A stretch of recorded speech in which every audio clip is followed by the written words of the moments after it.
አልባከነም ዘመኔ ከተዳር በፊት ያለው እንደላጥ የሴት ላጤነቱ እድሜ አይቆጠርም ወይስ ምንድነው? ወይ አልባከነም ዘመኔ። በነገራችን ላይ አልባከነም ዘመኔ የሚለው ሙዚቃ ትንሽ አሁን በቃ እንዲህ አቅጣጫውን እየሳተ የመጣ ይመስለኛል። አሁን በ19 ዓመቴ የሶስት ልጆች እናት መሆኔን ሳስብ አልባከነም ዘመኔ። ፐርሰናሊ ልጅቷን መናገር አልፈልግም። ይሄ የምርጫ ጉዳይ ነው። በቃ የመረጠችውን ህይወት ነው እየኖረች ያለችው። ባለችበት ነገር ደስተኛ ነች። አልባከነም ዘመኗ።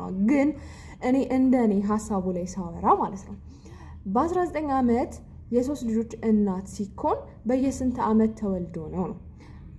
በእያንዳንድ ዓመት እንኳን አሳንሰ ነው። በአንድ ዓመት ባይዘው አይወለድም። ግን በእያንዳንድ ዓመት እንኳን ልዩነት ተወለደ ቢባል በ16 ዓመቷ ወለደች እንበል። በ16 ዓመት እኮ ማለት በጣም ልጅ ነች ማለት። በመጫወቿ መቦረቂያ መማሪያ መስመር መያዣ እድሜ ነው እና በዛ እድሜ ከባድ ኃላፊነት መወጣት።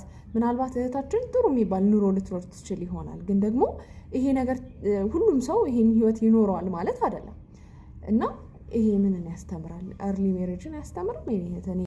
ብቻ ይሄ የኔ ሐሳብ ነው። እናንተ ሐሳባችሁን አስቀምጡልኝ። ይመቻችሁ።